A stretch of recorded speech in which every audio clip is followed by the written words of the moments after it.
नमस्कार दोस्तों।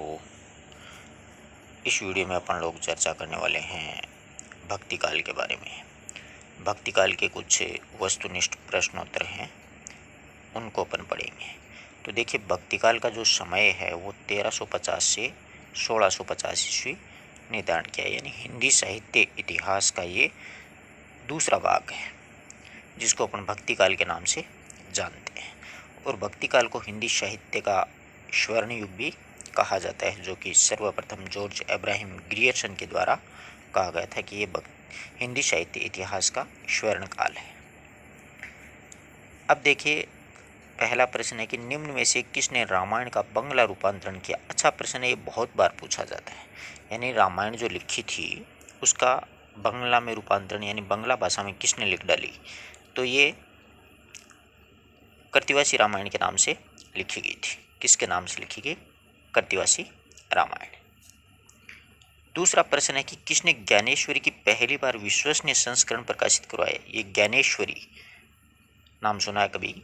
तो देखिए, महाराष्ट्र में एक वरकारी संप्रदाय हुआ था और उस वरकारी संप्रदाय के अंतर्गत संत ज्ञानदेव भी हुए थे, संत नामदेव भी हुए थे, संत एकनाथ भी हुए थे और संत तुकाराम भी हुए थे। तो ये संत ज्ञानदेव हैं, उनको ज्ञानेश्वरी नाम से जाना जाता है। उनके द्वारा ही वरकारी संप्रदाय का नायक प्रथम संत है वो माना जाता है। तो इसका सही उत्तर क्या हो जाएगा? संत ज्ञानदेव। सही उत्तर इसका हो जाएगा संत ज्ञानदेव हो जाएगा। ठीक है, ज्ञानदेव के द्वारा ही वरकरी संप्रदाय का प्रथम नायक संत माना जाता है। संत नामदेव जो हैं उनको विठोबा के भक्त के नाम से जाना जाता है। बहुत बार ये भी पूछा जाता है। अगला अपना प्रश्न है कि किसने कहा है कि एक पत्थर की अगर पूजा होती तो दूसरे को पैरों तले रौंदा जाता है। यदि एक भगवान है तो दूसरा भी भगवान, और यानी एक पत्थर होता है उसकी तो अपन पूजा करते हैं, पत्थर की मूर्ति, दूसरे को अपन पैरों से रौंद देते हैं। तो इसमें कहने का मतलब है कि एक अगर भगवान है तो दूसरे को भी अपन को भगवान के रूप में मानना चाहिए। ये बात है वो किसके द्वारा कही गई? ये तो संत विठोबा के भक्त नामदेव के द्वारा ये कथन है वो कहा गया है। बहुत ही महत्वपूर्ण है, बहुत अच्छी तरीके से इस बात को भी आप याद रखिएगा। किस गुरु ने चैतन्य को कृष्ण मंत्र दिया था? यानी चैतन्य महाप्रभु थे, उनके गुरु का नाम अपन को यहाँ पर पूछा है। तो चैतन्य महाप्रभु जो हैं उनके गुरु का नाम है केशव भारती। ध्यान रखिएगा, क्या नाम है? केशव भारती।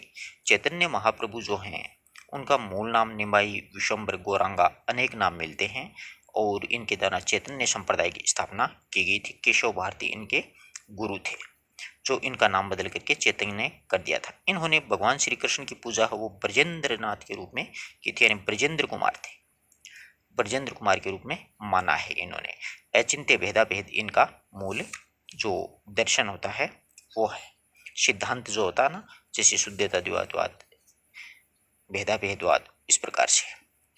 किस संत ने कहा है कि संसार है वो तो एक वेद है, यानी संसार है उसको तो अपने एक वेद मानते हैं, और ये सृष्टि है वो एक कुरान है, और जितने मनुष्य हैं वो उसके अधिक संप्रदाय भी अधिक से अधिक पैदा हो रहे हैं। तो ध्यान रखिएगा, ये जो बात कहने वाले हैं वो संत रज्जब जी के द्वारा कही गई बात है। और संत रज्जब जी जो हैं वो आजीवन दूल्हे के वेश में रहे थे और ये दादू दयाल जी के परम शिष्य थे।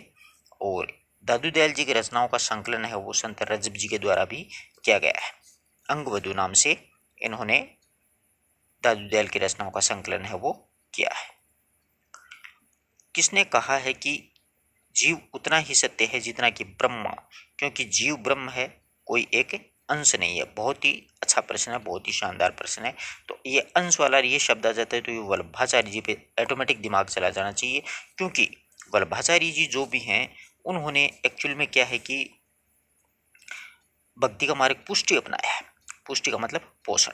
तो वो ये कहना चाहते हैं कि कोई भी जो भक्त होता है वो पूरी तरह से क्या है कि जैसे बिल्ली होती है, बिल्ली का जो बच्चा होता है वो पूरी तरह से अपने आप को अपने माँ पर न्यौछावर कर देता, उसी प्रकार से जो भी भक्त होता है वो उसको पूरी तरह से भगवान पर समर्पित कर देना चाहिए कि जो अच्छा हो रहा है, जो बुरा हो रहा है, जो करना है वो आप ही को करना है। तो इसकी पुष्टि मार्ग की भक्ति मानी जाती है, जिसमें एक्चुअल में 4 प्रकार की भक्ति बताई है। प्रवाह पुष्टि, मर्यादा पुष्टि, पुष्ट पुष्टि और शुद्ध पुष्टि। अगला देखिए, किसके शासनकाल में चैतन्य ने बंगाल के बाद में उड़ीसा में वैष्णव धर्म का प्रचार किया था, यानी किस शासक का वो शासनकाल माना जाता है। तो चैतन्य महाप्रभु थे, उन्होंने सुल्तान अलाउद्दीन हुसैन शाही के शासनकाल में बंगाल से लेकर के उड़ीसा में भी वैष्णव धर्म का प्रचार किया था। किसके व्यक्तित्व पर विष्णु स्वामी के रुद्र संप्रदाय का अत्यधिक प्रभाव पड़ा है। तो विष्णु स्वामी के रुद्र संप्रदाय का प्रभाव है वो वल्लभाचार्य जी के जीवन पर अत्यधिक पड़ा है। वल्लभाचार्य जी जो हैं उनके गुरु का नाम विष्णु स्वामी था और शुद्धता द्वैतवाद इनका प्रसिद्ध जो सिद्धांत है, जो मत है। आगे देखिए, 84 वैष्णवी वार्ता नामक पुस्तक किसके द्वारा लिखी गई है। तो ये विट्ठलनाथ के द्वारा लिखी गई है। विट्ठलनाथ ने 84 वैष्णव की वार्ता और 252 वैष्णव की वार्ता दो पुस्तकें लिखी थी, जिसमें 84 वैष्णव की वार्ता जो है उसमें तो वल्लभाचार्य जी के शिष्यों का वर्णन है और 252 वैष्णव की वार्ता वो विट्ठलनाथ का वर्णन है। ध्यान रखिएगा, विट्ठलनाथ के ये मतलब मुखामृत पर आधारित थी, यानी उसकी उनके मुख जुबानी याद थी, परंतु इनको लिपिबद्ध है वो हरिराय के द्वारा किया गया था। हरिराय के द्वारा लिखा गया था। हरिराय के द्वारा एक संत थे, एक भक्त थे, उन्होंने लिखा था। परंतु ये मूल रूप से वैसे देखा जाए तो विट्ठलनाथ ही इसका ज्यादा उत्तर सही मानते हैं। लिपिबद्ध का नाम आ जाएगा तब हरिराय कर देना। आगे देखिए, वाम रूप में वैष्णव धर्म का परिवर्तन किसके द्वारा किया गया। यहाँ पर असम में चैतन्य भी उनको कहा जाता है, तो शंकरदेव के द्वारा असम में भक्ति का काफी प्रचार प्रसार है वो शंकरदेव के द्वारा किया गया था। जैसे बंगाल में चैतन्य महाप्रभु, उत्तर भारत में वल्लभाचार्य जी, रामानंद हैं, असम में शंकरदेव हैं, उड़ीसा में पंच सखा हुए थे, महाराष्ट्र में वरकरी संप्रदाय हुआ था, दक्षिण में आलवार और नैनवार हुए थे। सूफीवाद के 10 अवस्थाओं का वृत्तांत देने वाले 10 मुकामी रेखता किसने रचा था, यानी ये किसके द्वारा लिखा गया है। तो ये ध्यान रखिएगा, गुरु नानक के द्वारा लिखा गया है, सूफी मत के ऊपर। किसने भगवत गीता पर भावार्थ दीपिका नामक एक वृहद टीका मराठी भाषा में लिख दी। बहुत अच्छा प्रश्न है और आप आराम से कर सकते हो। तो भगवत गीता पर भावार्थ दीपिका, अच्छा प्रश्न है। भावार्थ दीपिका वो ज्ञानदेव के द्वारा लिखी गई थी। कौन सा ग्रंथ शंकराचार्य की जीवनी नहीं है इनमें से।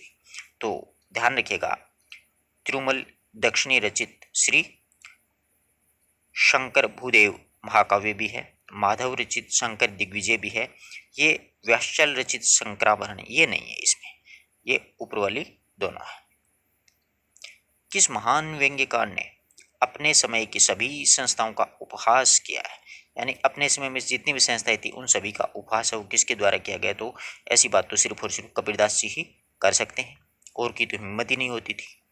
ये अच्छा प्रश्न है और परीक्षा की दृष्टि से ये कई बार पूछा भी जाता है, तो आप इस प्रकार के प्रश्न परीक्षा में गलत ना हो इसका ध्यान रखें।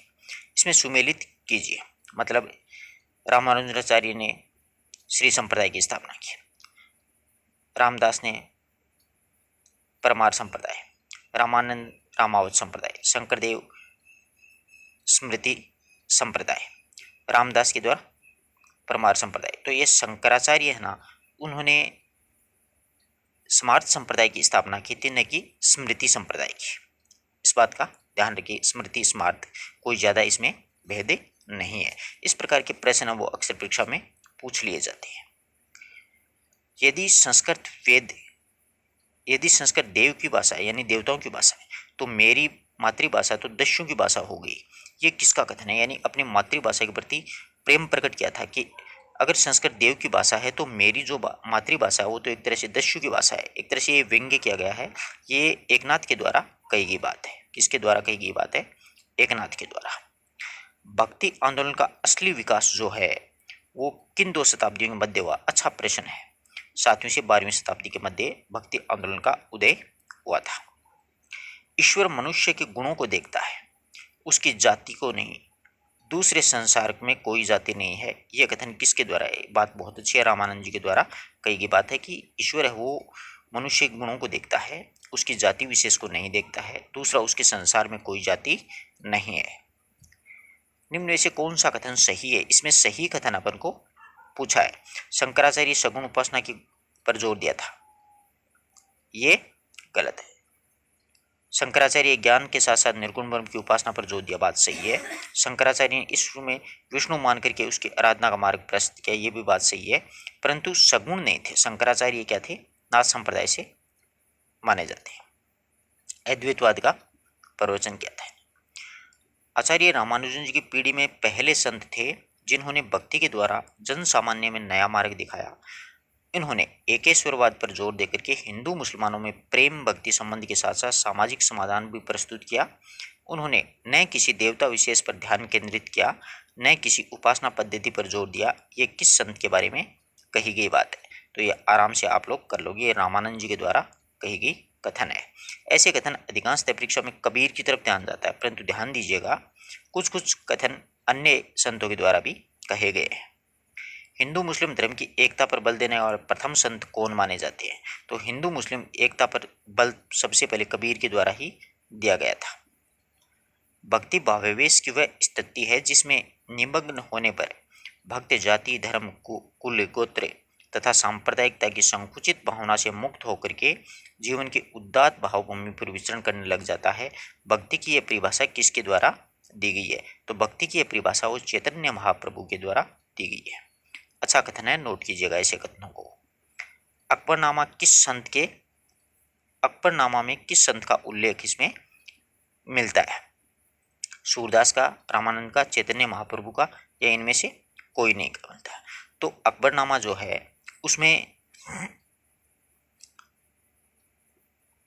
रामानंद जी का उल्लेख मिलता है। ठीक है, तो आशा करता हूँ कि आपको ये कुछ प्रश्न अच्छे लगे होंगे। किसी प्रकार की कोई दिक्कत हो तो आप नोट कर सकते हो, बता सकते हो कि इसमें ये प्रॉब्लम आई है सर, ये कथन किस प्रकार का है। और वीडियो अच्छा लगा तो अपने मित्रों तक आप शेयर कर सकते हो। और ये जो मैं कथन बता रहा हूँ ये वाले आप नोट भी करना, ताकि परीक्षा में एक बार रीडिंग लग जाए इनकी। बस इसी प्रकार आपको मैं 5-10 प्रश्न के माध्यम से आपका रिवीजन करवाता रहूँगा, जिससे क्या है कि आपको ऐसा मतलब अच्छा फील होगा कि हाँ कुछ हमें भी याद हो रहा है। धन्यवाद दोस्तों।